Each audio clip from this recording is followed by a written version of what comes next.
The U.S. on high alert after deadly terror attacks at an American company in France and separate attacks in Tunisia and Kuwait. The FBI and Homeland Security issuing a joint bulletin warning of the heightened possibility of a terror attack here tied to our July 4th holiday. Are our lives, our economy at risk? Hi, everyone. I'm Brenda Butner. This is Bulls and Bears. And here we've got the Bulls and Bears this week. Gary B. Smith, Jonas Max Ferris, John Layfield, along with Gary Kaltbaum and Sasha Burns. Welcome to everybody. Okay, John, we know terrorists are out to kill, but are they aiming at our economy as well? Yes, they are. You look at specifically what happened in Tunisia on that beach. That was a Western beach. That was a holiday beach. They were specifically targeted that beach because they wanted to disrupt the Western Tunisian economy. Very similar to what they would like to do here.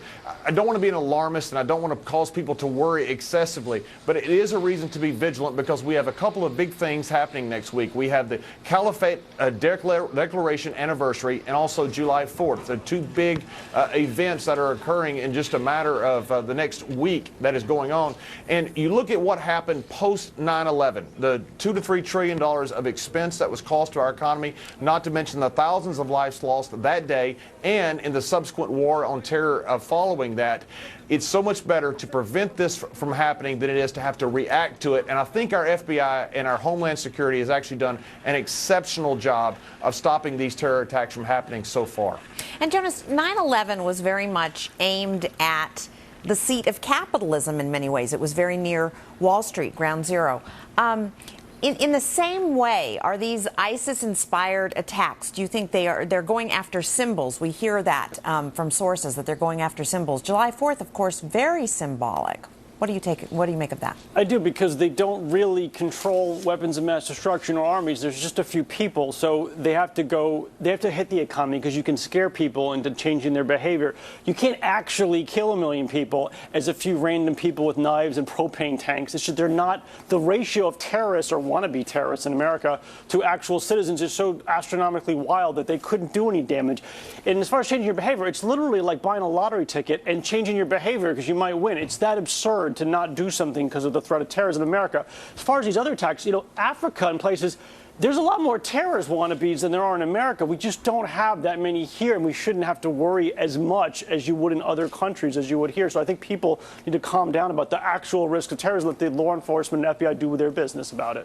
But, they take aim at our confidence. And once people want to stay inside, and these random attacks make you want to cocoon more because you have no idea. Is it going to be at a big place like the World Trade Center? Or is it going to be on Main Street in Des Moines? You just don't know. Gary Kay, what do you think that means in terms of our economy? You come from Orlando, the tourist capital of the United States. What do you think would happen there? Look, we are a resilient bunch, and unless it's some sort of a 9/11 attack, which, as John eloquently said, really had a major effect, and unless there is a slew of attacks in areas like the malls or the movie theaters that really affect people and how they feel about what they do on a daily basis, I think everything's going to be A-OK. If something does occur, just remember, we will get them, and then we will move on, and then we'll go back to business again. I don't think the economy takes a hit at all. Sasha, what's your take? Well, the whole point of terrorism is instead of having militaries fighting each other, it's to make everyone feel that it could happen anywhere, anytime. But I agree with Gary Kay. It's you don't allow it to happen.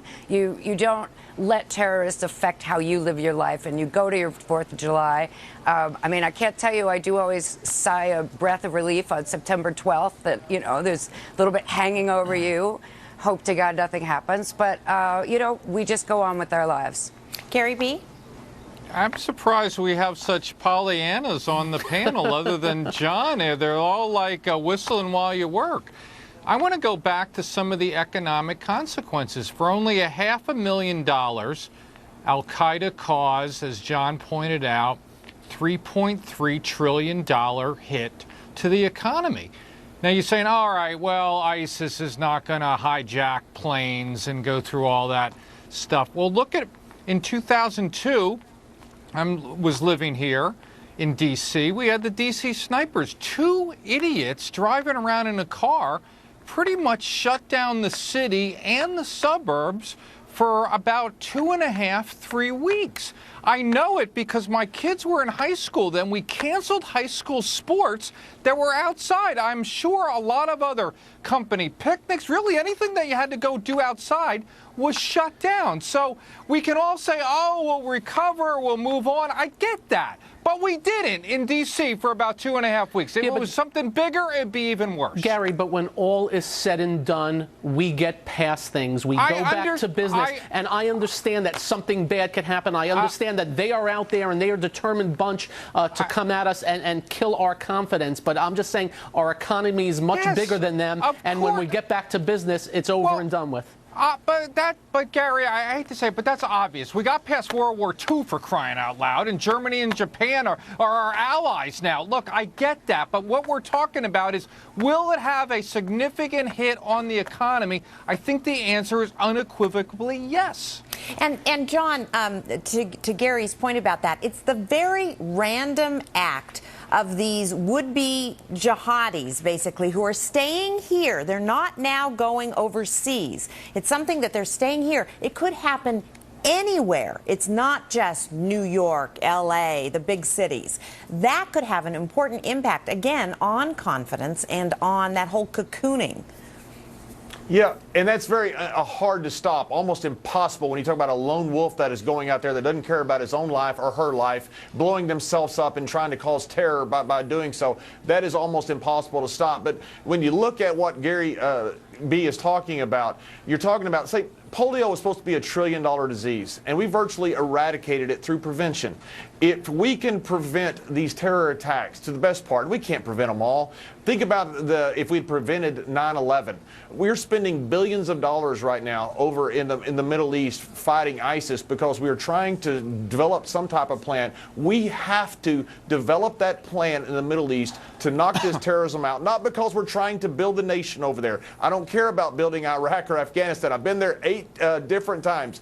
I don't think there's a chance over there of what's going on. We do it to protect Americans, and that is what's most important. We got to figure out a way to stop this terror from ever happening. You know, Jonas, John talks about prevention. We are learning, some of the sources are telling Fox News, that the time between expressing solidarity with ISIS, which is protected, of course, by the First Amendment, and actually doing something is shortening. So it's more difficult to prevent these attacks. And I don't think you can prevent all attacks, which is why we have to focus on not overreacting. To Gary's, correct in the sense that that's the problem, is people are going to overreact, like with the D.C. sniper. And that's the irrational part we need to address, because that's part of the cure of taking away the power from the terrorists. You can't, if we behave like that about everything, you would never get in a car when it's going to snow, because your chance of dying is so much higher than sunbathing in Times Square or getting a terrorist attack. So we have to put this in perspective, that you're not going to get killed by terrorists, and you don't need to change your behavior to protect the economy from what Gary B was talking about, which is what would happen, not actual numbers of death. Okay, Gary B, I want to give you the last word, 20 seconds. I love what Jonas is saying. It's not going to happen. It's like people that said when the stock market's at a high, oh, the next dip I'm going to buy, and then it keeps dropping and dropping, and they're buying, they're losing money, and then they throw up their hands right at the bottom. It's just very tough to change human behavior. Okay, that's got to be the last word. Thanks, guys. And Cavuto on business in about 20 minutes from now. Hey, Neil, what do you got? Hey, Brenda, with ISIS terrorists on the attack over there, did we just embolden them to target Americans everywhere? Plus, you think you're normal? You know, just normal. Well, the EPA chief says you are not if you are not buying into climate change. Are you buying that? We'll see you soon. You will. Thanks, Neil. We'll be watching. But up here first. After multiple challenges to this law before the Supreme Court, the Affordable Care Act is here to stay. Here to stay, but some here say what may not be here to stay is the life-saving health care service as you now know it.